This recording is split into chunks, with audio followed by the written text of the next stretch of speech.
Hi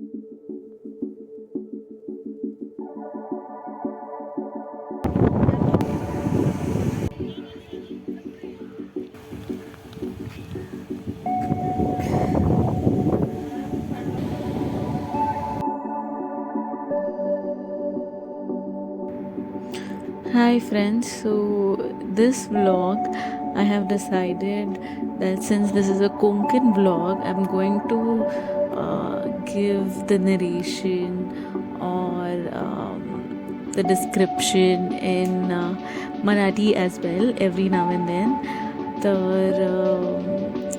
This is Konkan in Maharashtra, and specifically this is Devgarh in Konkan. So I had gone to Devgarh in the month, I don't remember the month, sorry, but yeah, sometime during last year around June or July. And it was beautiful. As you can see, Devgarh is very beautiful. Actually, the entire Konkan is beautiful, and it has many beaches, many empty beaches which you can explore.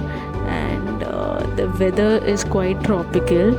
And if you are someone who loves beaches, who loves nature, then you can explore Konkan.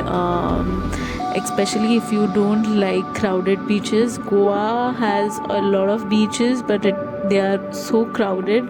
But if you and the coastline that Goa has, it shares the same coastline is shared by the entirety of Konkan, and the people who have been living here for years have a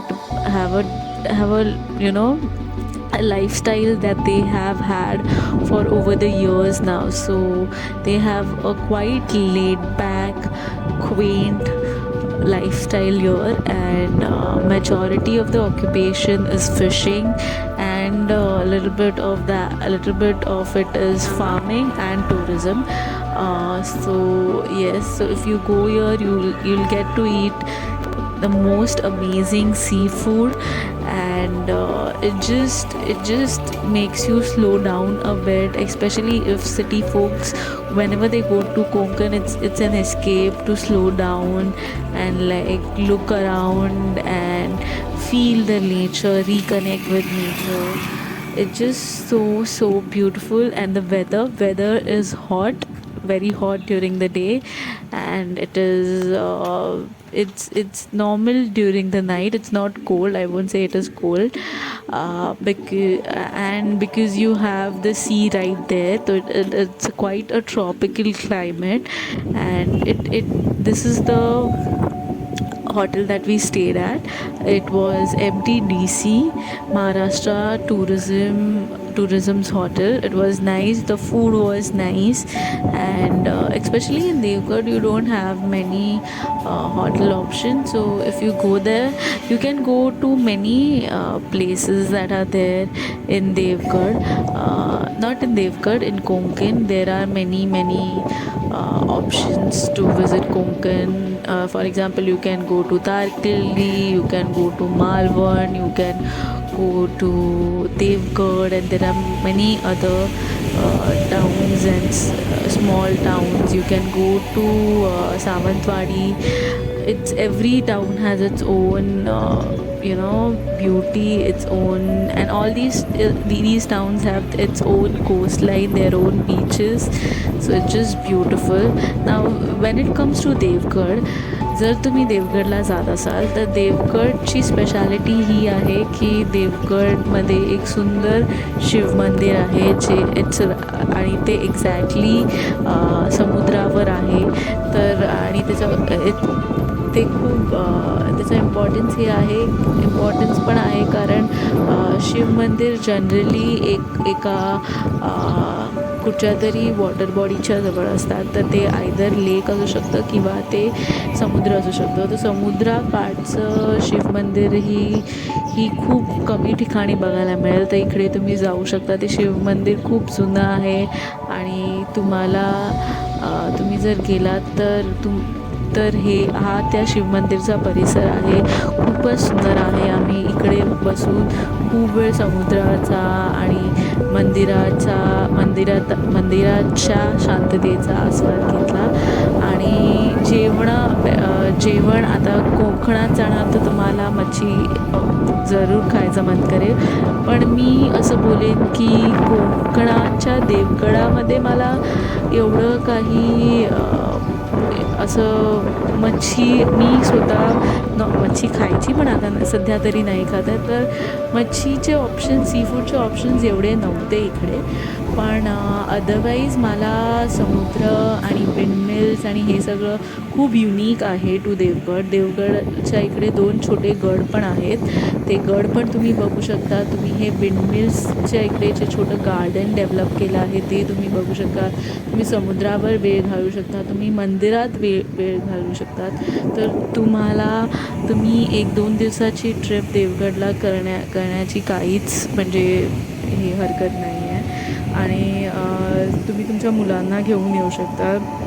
आणि महाराष्ट्र टुरिझमचा आहे म्हणून तो परिसर खूप developed आहे आणि रस्ते खूप छान आहेत.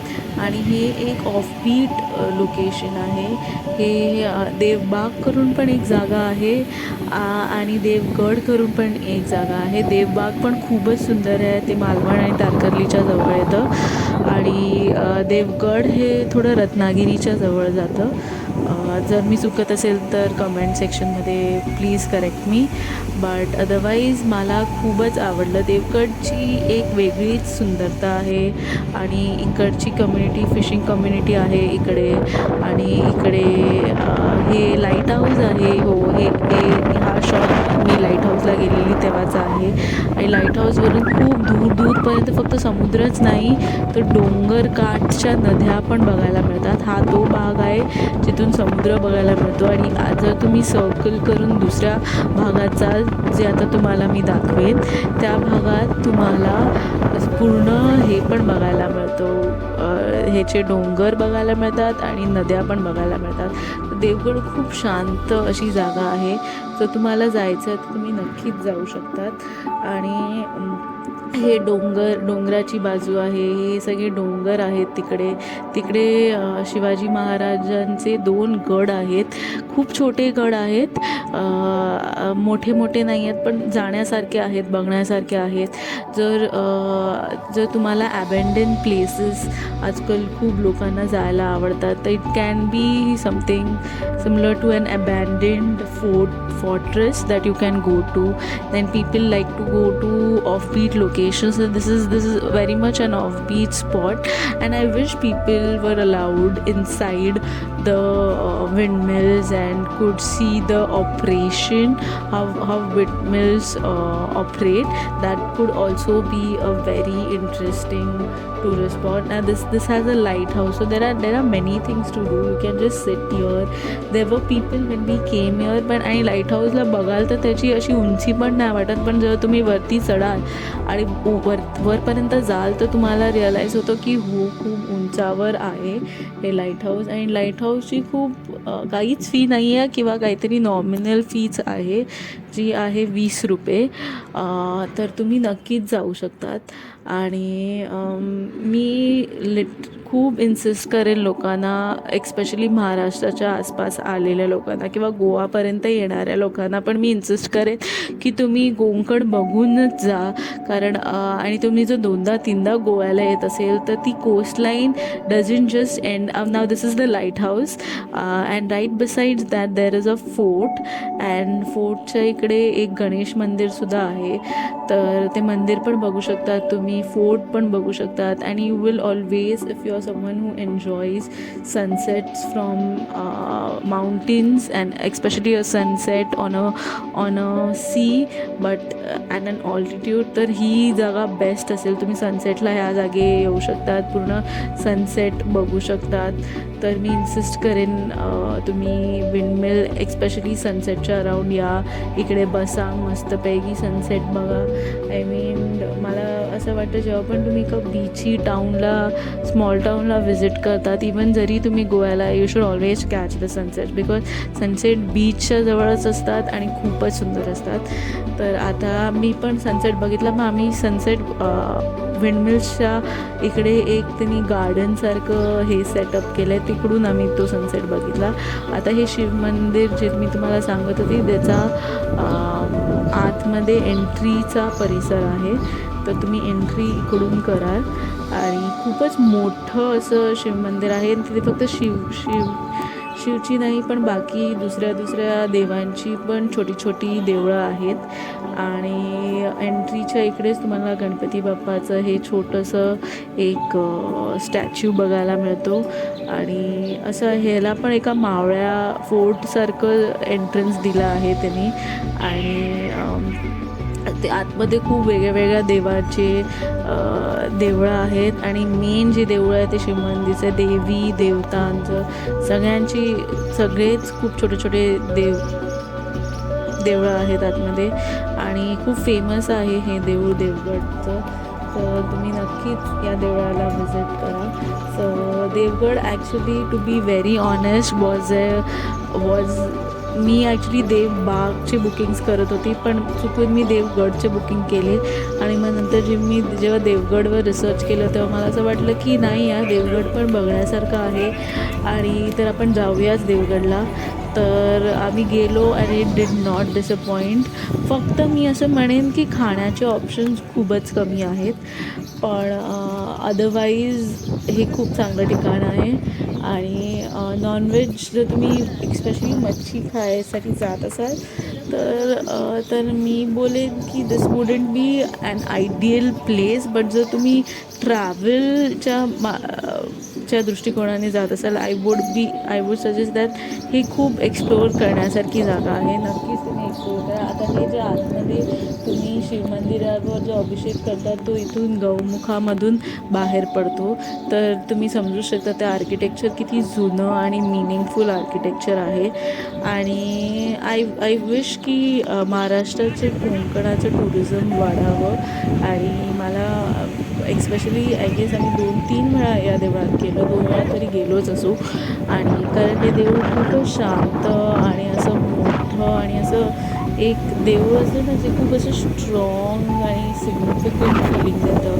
की हां या देवळामध्ये खरंच स्पिरिच्युॲलिटी आहे. It is an old structure, it's been there for ages and असं तुम्हाला खूप असं I won't say religious feeling देतं but it gives you a feeling of like a very strong spiritual feeling. तर तसं वाली feeling आहे इकडे. I would say that it's a must visit and yeah you should definitely if Devgad falls on your route to going somewhere you should stop and see Devgad. It is worth exploring and so this was a very offbeat location that just happened. I didn't plan. I was planning to book somewhere else and I said to book these tickets and before cancelling I just looked into it and I was like no yeah this place is worth visiting and we did actually go there and it was beautiful.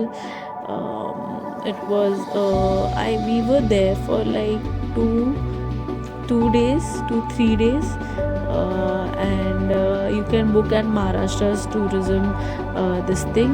They have good food option. Yeah, I would say की जर तुम्ही Maharashtra tourism NTDC मध्ये राहत असाल तर तुमची नॉनव्हेजची सोय होऊन जाईल पण जर तुम्हाला इकडे कुठं तरी लोकल रेस्टॉरंटमध्ये खायचं असेल तर मला तरी काही ऑप्शन्स मिळाले नाही तर ते मी तुम्हाला एक सजेस्ट करेन कारण मला माहिती आहे की मराठी लोक एक्स्पेशली खूप खादाड असतात आणि त्यांना कोकणात जातो आहे तर मच्छी खावीशी वाटतेच तर म्हणून मी वॉर्न करेन आणि माझे सगळे ट्रॅव्हल व्हिडिओज खूप ऑनेस्ट असतात तर मी बोलेन जर तुम्हाला ट्रॅव्हलच्या दृष्टिकोनाने जायचं असेल तर तुम्हाला ही जागा नक्कीच डिसअपॉइंट नाही करणार आणि बाकी मी तुम्हाला सांगितलेलं आहे आणि नक्की या इकडे आणि फक्त देवगड नाही कोकणामध्ये खूप काय आहे बघण्यासारखं तर कोकण एक्सप्लोअर करा, बघा.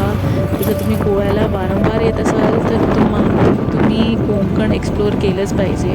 तिकडे असे बघा ना, असे the roads which is right beside sea, असे रोड्स तुम्हाला कुठे भेटणार आहे. ही drive itself is so beautiful. लोकांना गणपतीपुळ्याची ड्राईव्ह माहिती आहे, पण कोणालाच इकडे देवगडची ड्राईव्ह नाही माहिती. तर देवगडची ड्राईव्ह पण खूपच सुंदर आहे. तर तुम्ही नक्कीच देवगडला या आणि कोकणात या. आणि कोकण खूपच सुंदर आहे, बघण्यासारखं आहे. So that was my video. Thanks for watching.